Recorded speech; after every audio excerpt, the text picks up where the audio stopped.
About pretty big weekend in the ACC for some reasons that folks might not have a complete grasp of. It starts tonight, Florida State, NC State. I know this doesn't have a lot to do with the ACC championship game of the college football playoff, but there are some parameters around this game that bring a little bit of extra intrigue. We'll discuss some of those games here in just a moment. It's 8:01 Friday, November 21st on WJOX. You can listen online, JoxFM.com, watch live on YouTube every day, search Jox945. You're going to have to wait for us to talk to Eric about some of these ACC games, but Greg, one thing you never have to wait for is your dental care. That's because Family Care Dental has you taken care of to the urgent care office, where you can be seen the same day in several locations to make it easy on you. Hoover, Fultondale, Homewood, Alabaster, and Trussville. They can get you in today. They can see you on Fridays and Saturdays as well. Go and call them at 874-9605. That's Family Care Dental, 874-9605. Eric, it's a jam-packed weekend in the ACC when you think about meaning with these games. How do you sort it out as to what folks need to pay most attention to and may bring some clarity to the postseason in that league?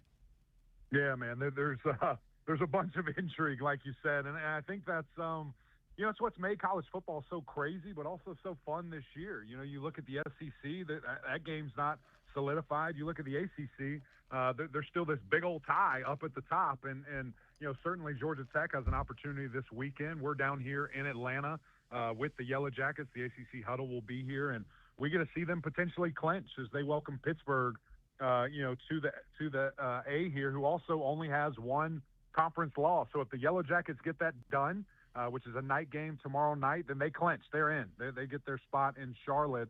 And then there's two other scenarios that actually could happen where Virginia will clinch. They're actually on a bye week.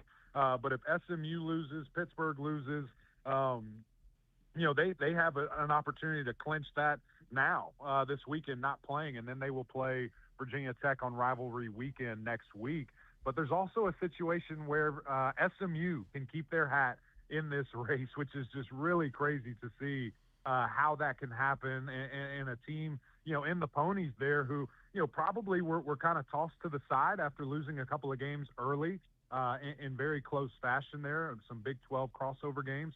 But they still are alive and relatively control their own destiny. The situation that could arise is if there is a three-way tie, is that it comes down to opponent record. So that's kind of a crazy thing where, the geniuses in the back will do their math thing. I'm not good at any of that, so they just tell me who's playing. It's a wild league right now, man. Like, I don't know if anybody's any good. Like, that's what I'm struggling with. Like, I am not impressed that much with Georgia Tech, but I really like Pitt. And then last week happened. It's been weird. So who do you think is the best team in the Big 12, in the ACC right now? Yeah, I think that, when you look at the deficiencies that Georgia Tech has defensively, I understand the cause for concern. Now, we'll get, obviously, a great snapshot of them tomorrow and then even a better one, when they play Georgia in the dome here in Atlanta and really kind of figure out, okay, are they for real? Can they muster up, a defense to stop that attack that obviously Georgia probably playing as good as anybody in the country right now, feeling really, really good about themselves. And then I can go back to Miami too, man. And it's always a shame, with the Hurricanes that they can't ever get out of their own way. But you look top to bottom, I mean, they're as talented as a team as anybody in the country. They're as big of a team as anybody in the country. And when Carson Beck is on his A game, I mean, look out. So that's the fascinating thing to me is that, will you get the kind of the ability to show that in the college football playoff if you're Miami and somehow finish at 10-2 here, or are you going to be on the outside looking in 2 years in a row? It's wild to think about that. How do you sort of describe the inconsistencies of Miami this year and sort of how it's gotten to where it is when so many of us thought, I mean, they were on that top shelf with Ohio State, Indiana for a while. It's like, okay, that's going to be one of the teams that we're going to be talking about deep into the playoffs. Yeah, it's really weird, man. I mean, you look at that Louisville game earlier in the season, and it's unfortunate, when your quarterback has the worst game of his career. I mean, by far and away, he didn't play well that game, and the picks, took over, and it was the most interceptions he's ever had in a game, and the way it ended, not to put it all on his shoulders, they're marching down to at worst, kick a game-tying field goal and his tight end runs the wrong route and it ends up being a pick and the game's over. And it was a fantastic pick. I mean, it's a ESPN, Sports Center top 10 quality thing. I think it ended at number 2 that next day when that happened there. And then the SMU game, we were at that game. We got to see it live and in person. And what's weird, guys, is you would think there would be a heightened sense of urgency. You would think there would be a sense from Miami of we cannot slip up again. Man, they walked into that stadium, and I think they just thought the logo on the side of their helmet would win. And they got pushed around. They didn't look interested. And then, in the fourth quarter, it's like, oh, my God, here we go. We need to win this game. And they just couldn't get the momentum to do so. So that's kind of frustrating to me to see a team, not be fired up at every single opportunity. Obviously, since then, they've had a couple of games winning by 30-plus, and they'll need to continue to do that as they play in Blacksburg tomorrow, which is going to be a lot of juice. James Franklin being hired there. That place is going to be rowdy as ever. And then, of course, going to Pittsburgh, the last game of the year. So 2 colder weather games, to finish for Miami, who needs style points, needs to put on a show. So what is SMU's deal? You referenced them a little bit. Like, they might be one of the weirdest teams I think I've ever seen. With the yards they give up, the big plays they give up, but the sacks and disruption they create and the turnovers they force. Like, I've never seen a team like it. It's, I mean, they are so unsound, and yet it works. Yeah. Like, how the heck do they keep doing what they do?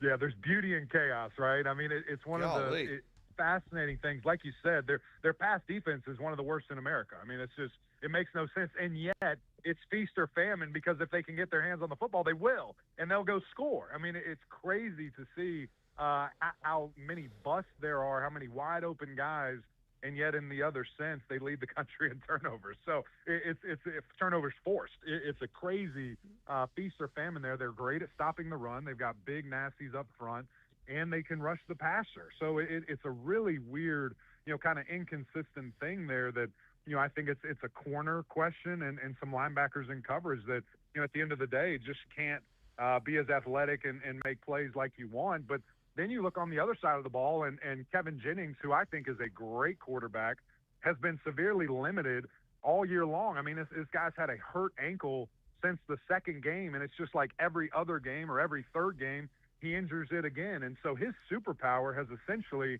been taken away from the start of the season in regards to his ability to extend plays, to create, to be super dynamic, as a runner. But he's throwing the ball really, really well. He's quietly going to go over 3,000 yards probably this weekend. His turnover, ratio has significantly gone down to where it was on track to the start of the season. And they've got playmakers. I want to see more from the run game. But this is a team, in my opinion, Greg, and I know you guys, know Coach Lashley and the way he builds and his offensive, just thinking and mind. This is a team that's built for years to come. And with the portal and with NIL and the area that they are in Dallas, this team's positioned really, really well. All right, Eric, I want to go back to this Georgia Tech Pitt game and just get your thoughts on what Pitt is offensively.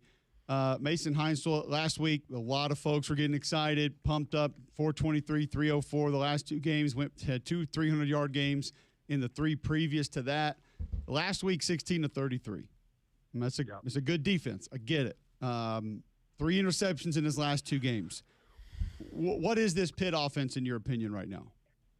Yeah, I think, you just ran into a buzzsaw last week, right? Like Notre Dame, they're a good team. As much as, I am, pushing the Miami narrative over them, I really hope both of those teams get in. I think that, at the end of the day, Notre Dame has gotten better. They're big. They are fast. They are athletic, and have increased and improved throughout the season there, and they ran into a buzzsaw. So I still think Mason Heinzel is going to be a terrific player. I think what I'm fascinated to see is how does he respond to this? Is he going to be shell-shocked, and is he kind of, not ruined, but ruin the rest of the season here, and, going to kind of question his reads, question the ability of his guys around him? Or is he going to bounce right back and doesn't know what he doesn't know, and just like a little puppy, go out there and sling it around? Because there are throws to be had against this Georgia Tech team. So I think the other interesting thing, Pitt has not ran the football effectively all year. And when you are one-dimensional and when you play against somebody that has the ability to take that away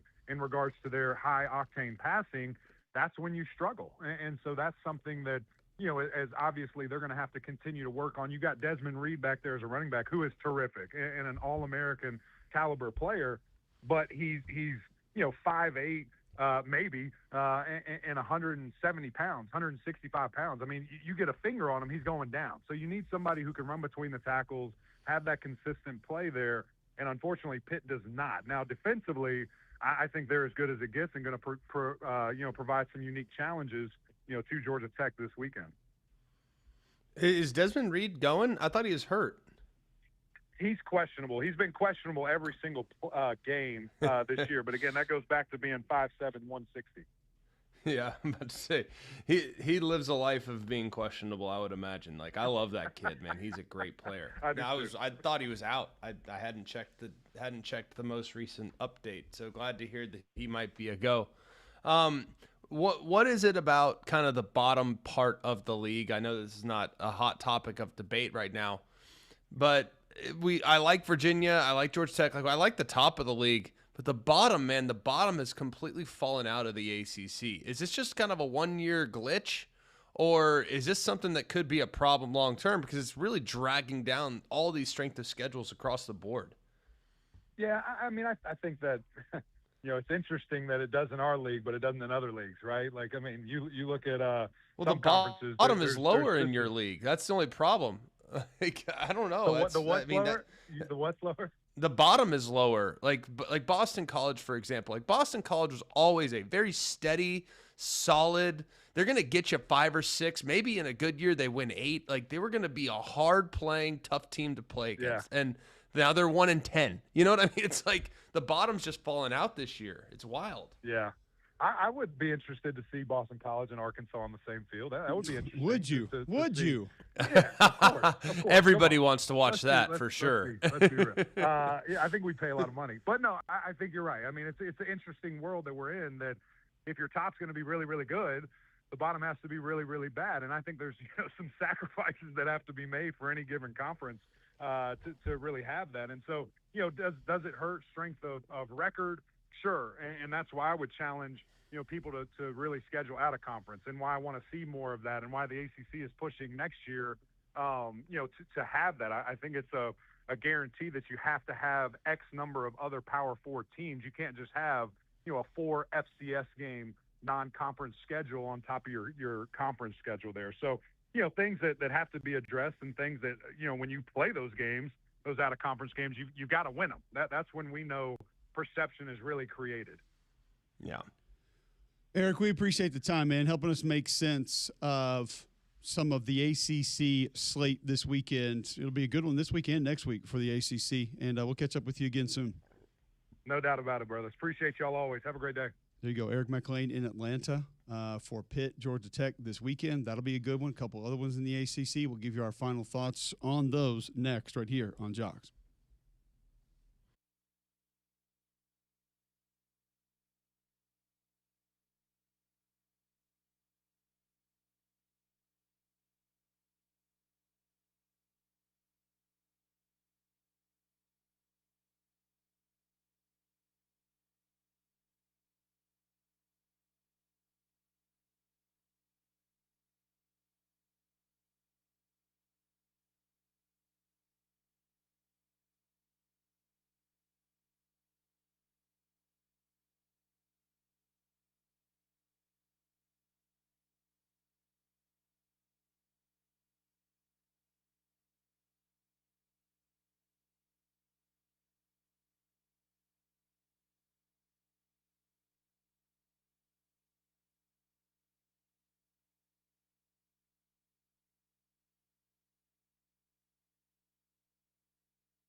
Was this from Miami Vice? I think this was my. I love this song. I don't know why. I don't even know what it's from, but I love it. To the city. It fits the aesthetic. I think Miami Vice rolled this a couple of times. That's where I originally heard it. You're thinking of "You Belong to the City." That's what this is, Playboy. This is this song. Heck yeah. It's your boy from the Eagles. Yeah, Glenn Fry. Yeah. Or Don Henley. You had it right first. Well, you're ahead. Heck yeah. It's a jam. What a jam. All right, It's a little jam. ACC matchups. This is old weekend. Man jam for It sure. is. No, We are there's no doubt. officially old. This is white New Balance jam right here. Throwing those Monarchs. Yes, and we get need some rolling. New Balances You're good to go. rocking those. I don't know. New Balance make a comeback with the kids. Just saying. Miami and Virginia Tech is going to lead it off tomorrow morning on ESPN, 11 a.m. I understand the inconsistencies, Greg. I get it that this is on the road. It's going to be 63. I don't think that's a big concern. I don't think Miami has issues here. Do you? No. I think they're going to hammer them. Louisville, SMU, a little bit different. Kind of how this one plays out. Some of the inconsistencies that Kevin Jennings has offered this year in that SMU offense. But you can say the exact same thing about Louisville. I actually like SMU here at home. 5-1 in the ACC, a little bit more on the line, a little bit more to play for. I'll take the Mustangs over Louisville this weekend. Yeah, I'm having a hard time with Louisville right now. Like, you listen to some of the comments after last week, you listen to the quarterback, you listen to it sounds like there's some infighting, like they're frustrated with personal fouls. It's like, that's kind of a little scary to hear some of that stuff, right? Like, that's a little concerning. So I don't know. They're a hard team to get behind, whereas SMU has everything sitting right in front of them. Yeah, I don't think there's any doubt about that. Okay, so at 11 a.m. also you'll get Delaware and Wake. Not overly concerned there, not much to get into. Syracuse, Notre Dame, 2:30, NBC Peacock. Is this the one that Syracuse gets finally? Are they going to pull one of these upsets? I feel like we've been waiting all year. And with the way Notre Dame's playing, specifically on defense, I don't think we get it in this one. Have you seen Syracuse's quarterback play? No. Not ideal. No, I don't think you need to be too worried if you're a Notre Dame fan this week. 2:30 on the ACC Network. Duke, North Carolina. You think Belichick gets this one? Does he steal this one? I could see it. North Carolina's quietly gotten much better this year. I'm not saying that they're, ACC, top of the ACC, but they have quietly improved as the season's gone along. They also have played one of the weaker schedules that we've seen in some time, especially down the stretch. It's gotten very light since the Clemson game. And while it's not been perfect, I could see them getting this one and making it a little bit difficult. Duke's a weird team, man. They're very strange. And if you look at Duke, like, there's sometimes it's like, golly, all right, let's go. Like, offensively, you have that takeaway a couple times. And then there's a couple times where you're like, goodness gracious alive, what the heck is wrong with them? They can't get out of their own way. They make mistakes. They put the ball on the ground. So there's just some times with Duke, I just don't trust them. Like, if you're trying to bet this game, I wouldn't touch it with a 10-foot pole because I don't trust them. I don't trust either team. Well, that was kind of ugly last week.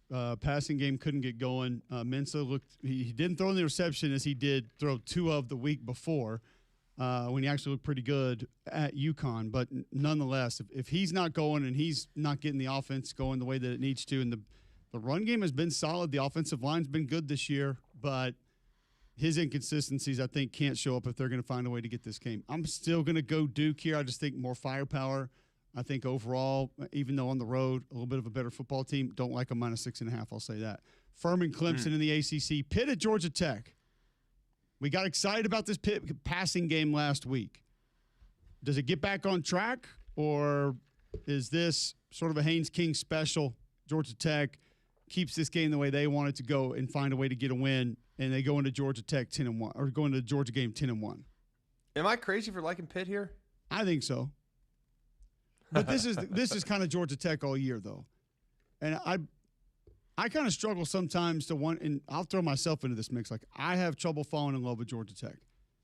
But why is the lack of respect so slow to come around on this football team?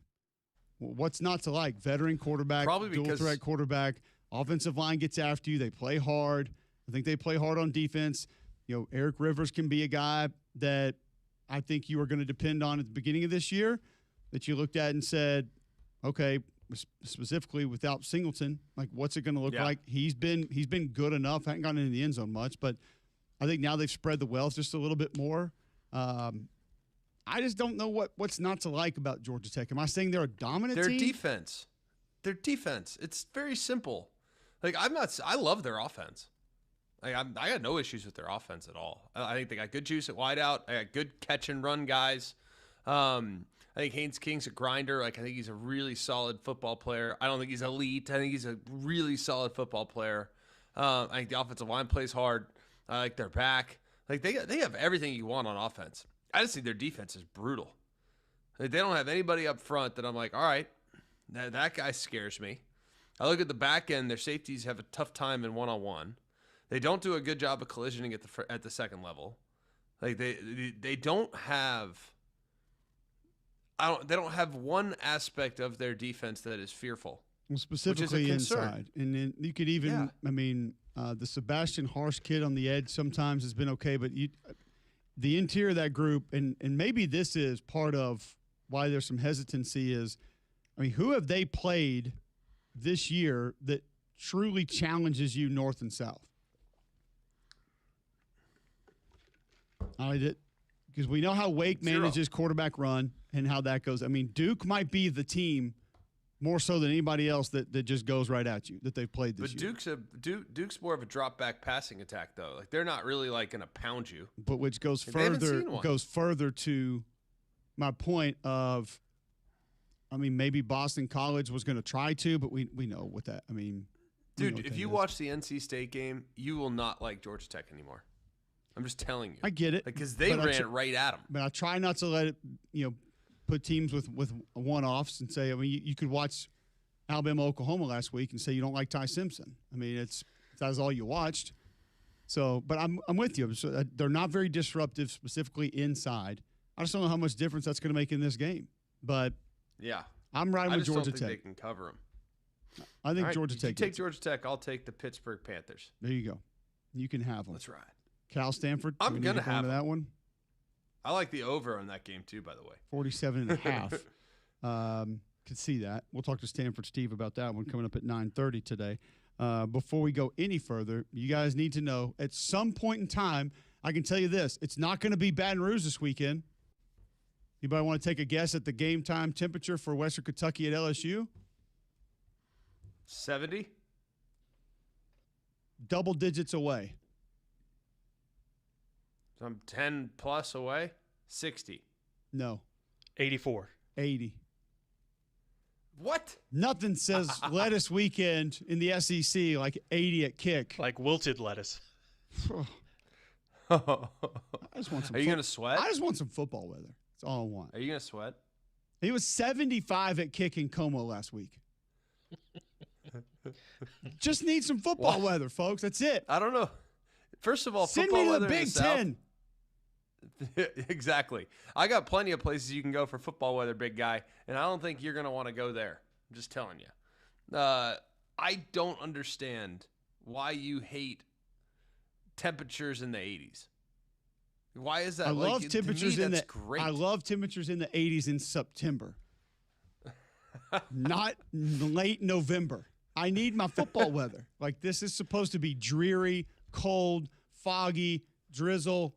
Like you're supposed to see your breath at night when you're talking. Like I need that. Greg, Christmas decorations are out. It shouldn't be warm. Should not be in the 70s ever. Like you've allowed the Big Tent folk to infiltrate your brain and confuse you as to thinking that football weather is meant to be cold and miserable and gray. That's not true. Football weather is any weather that would encourage you to go outside and play a game. Like when I was a kid, yes, we played in the snow. Yes, we absolutely did. When we had no school, we played football in those days, and it was amazing. We loved it. But in reality, I'm probably going to be a little more comfortable in 75 and sunny. There's a reason why people flock in the winter times to Arizona and to Florida. There's a reason why people do that. They're called snowbirds, and you can go have your little snow and cover the Toronto Argonauts. I'll enjoy this 75-degree weather and be happy about it because I got no time for winter, none, and I don't understand why you do. Well, You are a Southern boy, born, bred, and raised. I will question you why the overall records of Florida International at 5-5, and other schools not named USF and Miami in the state of Florida are struggling so mightily with their beautiful weather year round. It's in the name of the month. Burr. November, December. We should be burring. Flying any weather. October. Even that one, too. I'll allow some of it. September? Oh, okay, February. Fine. It's cold there. There's a time and a place for everything. There's a time and a place for warm football games. There's a time and a place for cold football games. Right now is the time and a place for cold football games, and we're just not getting them. And I need more of them in my life. We were talking yesterday about 2000 Iron Bowl because the Iron Bowl temperatures look like they're going to be in the 30s. And I'm like, yes, give me 2000 Iron Bowl. Love it. I'm sure you have a bunch of bowl games coming up, and hopefully, since you're asking for it, I hope you have Detroit, Pinstripe, Fenway, and International in Toronto, if they even have that anymore. The first one is inside, and the second one is unknown. So, and I believe the majority on the day of the second one are also inside. So, if he's already having flight troubles getting to Baton Rouge when it's 80, I mean, he's already used to it, so it's already baked in. Somebody book an That'll RV. be the next thing is Cole will have flight troubles and have to drive to Boston, because there's no flights. Take that beautiful drive up the East Coast. It could be worse. I could think about things that would be worse than that. Nonetheless, Are you driving to Baton Rouge, by the way? I'm on another flight right now later today. I'm going to wait and see what that one looks like. If there's any hiccup with that at all, I'm just going to get a car and go. Yeah, that's probably should have done that anyway, but well, whatever. Baton Rouge is the hardest, dude. It really is. It's the hardest one. And I remember when we had it. I think it was week 3 or whatnot. I ended up driving. I just loathe the drive. It's 5.5 hours. There's no way of cutting it down. It is a beast from start to finish. And on the way back, I ended up stopping in Hattiesburg. We had a night game. I drove halfway back just to cut the drive down. And I'm telling you, that drive on Sunday morning was so miserable. It was still 3 hours on Sunday morning at 6 in the morning after driving at night to Hattiesburg and getting to the hotel around 1 o'clock. That's Christmas for me every year. You've done it. Yep. You know brutal. it. Yeah. All right. It's All that weather talk means you don't need to get caught in the cold. Schedule your system checkup now from a Trane Comfort Specialist. Trane has been recognized 11 consecutive years as America's most trusted HVAC brand and our exclusive home comfort partners here at Jocks. Visit Trane.com to find a comfort specialist near you. When we come back, we'll roll into the SEC MAXX Ball Friday, begin to preview those next right here on Jocks.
Welcome back in, McElroy and Cubelic in the morning. Appreciate you being with us. 800-239-9569 if you want to get in on a Max Ball Friday, previewing games coming up this weekend.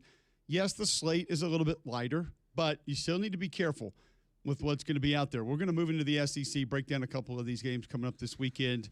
Samford at Texas A&M, 10-0 versus 1-10. Chris Hatcher fired earlier this year. I don't think there's much we need to spend on this one. 11 a.m. SEC Network Plus. We discussed Mizzou and Oklahoma. We've come to our final stopping point here on this game, Greg. You are going to be on the call at 11 a.m. on ABC, so you're not going to pick it. John and I will.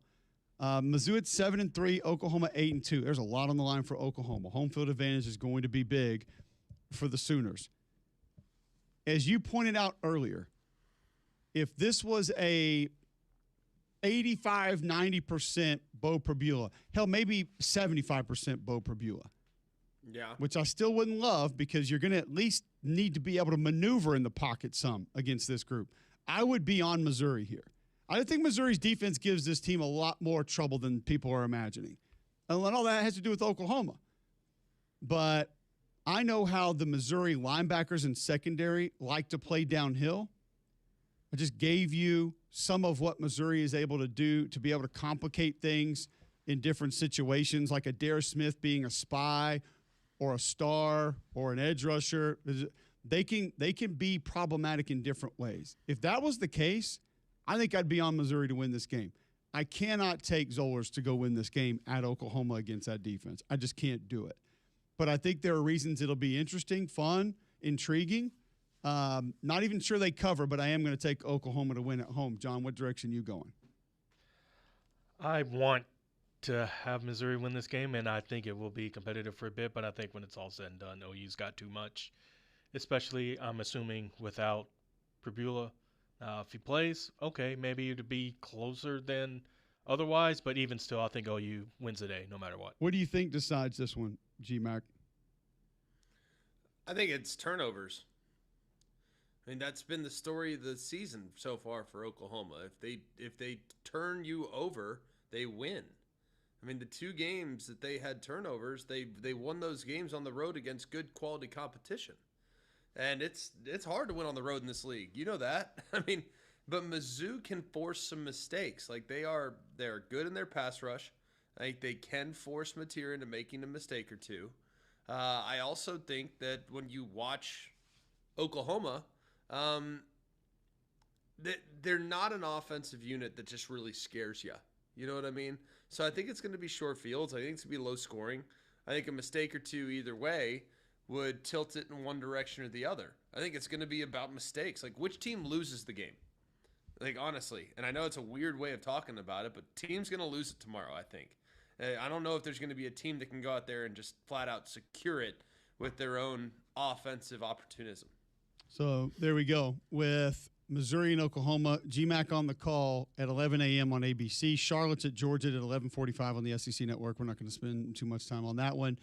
We've discussed Eastern Illinois at Alabama and what we would kind of like to see coming out of this game. Is there a player or two you would like to see get more run that maybe hasn't, or a little bit younger, GMAC, just to kind of get a better idea of how much they might be able to help this Crimson Tide team in the Iron Bowl and into the postseason? Gosh, I don't know if there's like an individual player. I really just want to see the run game in general. I don't think it's necessarily one player. I think it's really more just clean, solid operation like that. You know what I mean? Like that's what I'm most intrigued by a mile, is just clean, solid operation. More so than anything else. And if you can get that, you got to feel pretty good about where you're at and where you're trending. But at the same time, man, this has been an offense that they've had a difficult time putting drives together and being consistent. So I just want to see commitment to run the game, solid run game, and steady, solid, impressive performance. Clean operation running the football. And if it involves a young running back, by all means, great. That's really all I care about. I want to see a guy hit the hole at 1,000 miles an hour. If we get that, I feel great about it. All right, 800-239-9569. You want to get in. You can also text in your thoughts to the show, 205-834-9450. If you have any previews you want us to get to, any teams you want us to take a look at, aspects of games we want to talk about. Connor Wolf, quarterback for Eastern Illinois, 83 of 139 this year, 1,054 yards, 8 touchdowns, 4 interceptions, been sacked 12 times. Charles Kellum has 691 yards rushing. Cole LaCrue, backup quarterback, has 514 yards rushing. So they've spread the wealth through the wide receivers too. 4 different players, with 2 or more receiving touchdowns. It's not going to be a massive challenge, but there are a couple of faces I think we're interested to see for Alabama and maybe how they'll be able to help Kalen DeBoer's team for the rest of the season. So we're not going to go deep into the weeds on Alabama, Eastern Illinois, nor will we Mercer, Auburn. Mercer is 9-1. Is a team that has aspects that can be a little bit dangerous. Quarterback for Auburn is going to be really the talking point here, GMAC. Would you let Jackson Arnold go? Would you let him go a little bit early and then go Deuce Knight, or would you have just given this game to Deuce Knight? I would have probably just gone Deuce Knight. How would you have approached it? Yeah, I think I would have let Jackson Arnold go in the first couple series just to remove a little bit of that. Just to remove a little bit of that pressure. I think also respect to him for still sort of being there and being with us. You can say he's getting paid, but also some kids would have left and not wanted to give their money back. And I'll say this: part of this depends on practice. I don't think Deuce Knight has been better than him in practice, based on what I'm told, what I'm hearing. So I don't know if I just want to turn it over to him at this time. Now, if we go collectively big picture, I guess I would understand trying to get him to stay next year, whoever the new coach is, keep him happy. Yeah, that from that perspective, that's probably the right move. Yeah. Makes sense. I can get on board with that. I think Deuce Knight, I'd just like to see him start the game. I think it's always nice to see how a guy comes out of the locker room for the future. See him start the game, see how he handles it, see how he runs the first 8 to 10 plays that you script. I think all of that's helpful for a long-term evaluation. Sure. All right, so we have a lot more to get to. We're going to go Kentucky-Vandy, Tennessee, Florida, Western Kentucky, LSU, all that and more on the other side. Before we do that, I'll tell you about Game Day Men's Health. Listen, if you're feeling on edge, if you're lacking sleep, lacking energy, Game Day Men's Health wants to help you today. Locker room environment, minimal upfront cost from the programs that they offer. You're going to go to GameDayMen'sHealth.com right now, sign up for the free consultation. You get the free consultation, free PSA test, free testosterone test. They're going to get all your baseline health. Then they're going to let you know exactly where you stand. Is it a weight loss program? Is it the peptides that they have in stock, which your body discontinues making over time? All of that to try to help you have less brain fog, be in a better mood, sleep better, and maybe even a little bit lighter at Game Day Men's Health. Sign up for that free consultation today. GameDayMen'sHealth.com. It's GameDayMen'sHealth.com today. Now open in Trustville. We'll begin to go into Kentucky-Vandy, Arkansas, Texas, Tennessee, Florida, next on Jocks.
All right, welcome back in. McElroy and Cubelic in the morning. Glad you're with us. 8:45, Friday, November 21st. Games you're interested in, games you want to discuss, let us know.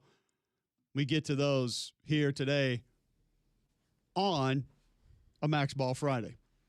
Staying in the Southeastern Conference, Kentucky-Vandy. One of the more intriguing games coming up this weekend, 2:30 on ESPN tomorrow. Kentucky at 5-5. They have to get Vandy or Louisville to become bowl eligible. Vanderbilt at 8-2.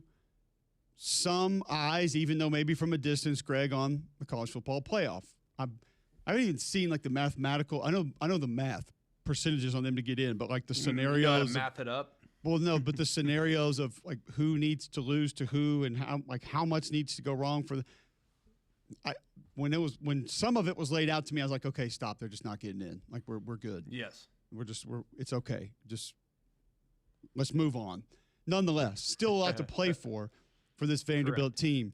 One, physically, it's a bad matchup for them. Kentucky pretty rugged up front on both lines of scrimmage, offense and defense. Cutter Boley is getting more and more confident each and every week. I know the level of competition last week wasn't great, but I think it was good for him to kind of use his mobility, 1-2, tuck the ball and go. Now, I don't need you out there trying to run over DBs all day, as he did a week ago more than once. One time he actually did into the end zone. It was a pretty nice run. But Bush Hampton's been telling us for a month now, ball's got to get out quick. Get in the hands of your playmakers. Use Kendrick Law a little bit more. But I think the run game has begun to change with him finding some of that quick distribution, and now we see him push the ball down the field just a little bit. I don't think the weapons are as bad as people imagine. Kentucky's issues have just come with mistakes, turning guys free in pass protection, quarterback making the wrong read, overthrowing somebody, or throwing the ball too early, trying to keep a play alive, wide receiver drops. Those are the things that have hurt this team more than anything else. I think they're going to give Vanderbilt a heck of a fight. I actually wouldn't be surprised if Kentucky won the game. It'll come down to mistakes. And I'll say this for Vandy. The expletive plays for Diego Pavia have been at a bare minimum this year. That's where I think we've truly seen his growth. You can say, oh, he's a better passer. He is, but he largely due in part to him making good decisions. And he hasn't tried to put the team on his back and play a ton of hero ball this year. That's why the fourth quarter comeback happened against Texas. That's why they stayed in the game for a while against Alabama, because he didn't go out there and try to just say, here we go, I can do it all, and put it all on himself. So I think this comes down to mistakes, Greg. Does Pavia end up reverting back to that? We haven't seen him do it much this year. Can Cutter Boley probably diagnose what Clark's going to try to throw at him, because he'll disguise some coverages on the back end. It won't be after the snap what it looks to be before the snap. I think it ends up getting it is probably which quarterback makes the most mistakes, and if that's what you think it's going to be, you probably have to lean Vandy here. I think you do lean Vandy, but I think close. I think Vandy, I trust them more. However, I don't think they're going to be able to run the ball real well against this front. I think it's going to be a Diego Pavia throw-it type of approach, and I know exactly how Brad White's going to defend it. It's going to be very, very smart, keep it in front, do this, do that, all these other things. So that's how I see it. I see it as a very clean, no big plays allowed, make them snap the ball, and let our D-line tee off. I think it's going to be a field goal fest. And I think that Kentucky can hang for sure. I just don't know if their weapons are good enough to take advantage of a secondary that has had some challenges. I think Kendrick Law's a fine player. I don't think he's a great player. You know what I mean? I think he's a really, really solid receiver. But against the teams that Vandy struggled against, they got wideouts that can flat out take over the game. And I don't know if Kentucky has that. It's fair, but depending on how they're getting the football, I wouldn't say take over the game, but can be legitimate playmakers. And I do think they've gotten better, and you got a couple of young ones that I think are emerging that could turn into that. I don't know if it's going to be this year necessarily, but could be of pretty big assistance if you need those big plays down the stretch. You look at what some of like DJ Miller being able to go down the field, attack the football. He's a bigger, longer, taller target. Cam Miller's a little more of your intermediate, take a screen, take a slant, can hurt you after the catch. He's just a ball player, though. He's the one that jarred the ball out at Auburn and caused that fumble late off the interception. So they've got some guys that I think can help a little bit down the road, but just don't know if you can lean on for 4 quarters. There's still going to be some mistakes, still going to be some things that they haven't been asked to do on a consistent basis. I'll go Vandy here to win the game. I'm with you. I think it's going to be close. I'm also with you on that under a 54.5. Most likely going to hit there. And a little bit of Seth McGowan, some Cedric Alexander. A lot of tight end usage in this game. You get some Caddis. You get some Stowers. Yeah, I like the under, and I'll take Vandy to win, but don't know if they cover. Yep, that's where I'm at. I think it'll be close. I think it'll be a good game. I think it'll be a highly entertaining game. I'm really looking forward to the game, to be honest with you. I think it's very much a contrast in styles. It's a contrast in approach. It's just you have a very sound defense against a very disruptive defense. It's going to be a really nice game. Like I just like the matchup. I think just as like a football junkie, I like the matchup a lot. I'm with you. Okay, so a little bit later, you get Coastal Carolina at South Carolina. That one's not later. It's 3:15 on the SEC Network, but we're not going to talk about it. 6:30 on ABC, Tennessee at Florida. Historically, when you look at this one, it makes it tough because this spot right here has not gone well for Tennessee in quite some time. In recent memory, this has not been one that Tennessee has fared well in. This is a very different Florida team. I don't know what the first half line is, but take Florida in the first half. After that, you're on your own. I'm not helping you after that. I can't give you anything there because of what I've seen in the second half from Florida the last few weeks is indescribable. It's 2.5. Really? I would take Florida. Okay. Just first half, folks. That's it. You got nothing in the second. You're on your own, like I said. Wild card weekend in the second half. What about the halftime play? What if, sight unseen, Tennessee lay the points in the second half is what you're telling me? Yes. Okay. All right, Florida's won 17 of the last 20. Tennessee won 2 of the last 3. Tennessee looking to win consecutive games against Florida for the first time since 2003, 2004. They have not won in Gainesville since 2003. That is unbelievable to think about. Crazy. It's got to be one of the crazier things, considering how good Tennessee. I know Tennessee has not been great in the 10 years. It's not like Florida's been great. You know what I mean? I mean, Florida had a 10-year run there that was very unimpressive from 2011 through 2019, 18. They went to a couple SEC titles. Florida's never that bad. But it's not like Florida's been gangbusters. I mean, it's been pretty average by their standards. So it's very, very interesting that streak is what it is. There's a lot of weirdness to this game. When you think about kind of this series, I just mentioned Florida winning 17 of the last 20, Tennessee 2 of the last 3. Tennessee not winning in Gainesville since 2003. Florida has won 5 straight home conference games. I'm going to say that again. The Florida Gators, who are not going to go to a bowl game this year, have won 5 straight home SEC games. They're 0-3 since they fired Billy Napier. They've won 4 straight SEC home games against ranked teams. So if you go with history, Greg, this one is literally turn around and sprint away from it as far as you can. Just get away from this thing. Don't even think you have an idea what's going to happen and how it's going to go. 13 picks this year for DJ Lagway. That's what I think is probably most problematic here. Tennessee's defense has not been what we thought they were going to be. However, they got guys up front that can be problematic, that can get to the quarterback, that can penetrate and disrupt, which is even stranger because they hadn't been great against the run this year. So the oddities of where this game is going to go, how it's going to play out, I have honestly no idea. I will say I trust Joey Aguilar a little bit more in this spot. And the Tennessee run game with the tight end usage that has been fairly good consistently. And a Tennessee defense that has scored 6 touchdowns on that side of the ball this year. But I have no confidence in pretending like I have any idea where the direction of this game is going to end up going. No, there's no way you can. There's no way on earth you can have confidence in picking one side or the other here. Given the history and given that Florida's still a remarkably talented football team. that's what's so funny about this. Like, they are so talented, man. It's almost always hard picking against them because of how good they are. It's just, I don't trust them. What kind of effort am I going to get? Yeah. Like, and then on the other side, I don't love Tennessee's defense at all. I don't know what the heck has happened there this year. I know they lost some pieces, but man, it's like a grab bag every snap. I feel like calling a game should be like making an orchestra. Like when I watch Tennessee's defense, it's like the trumpets are doing their own thing. The violin is doing their own thing. The percussion's all over the place. Like I feel like they don't really play together very well for whatever reason. Tennessee, those 6 defensive touchdowns, 3 of them scooping scores. They also have 80 points on turnovers this year, which is 6th most in the FBS. I'm going to go Tennessee just because of the way Florida's looked late. But, again, I think it could go any direction.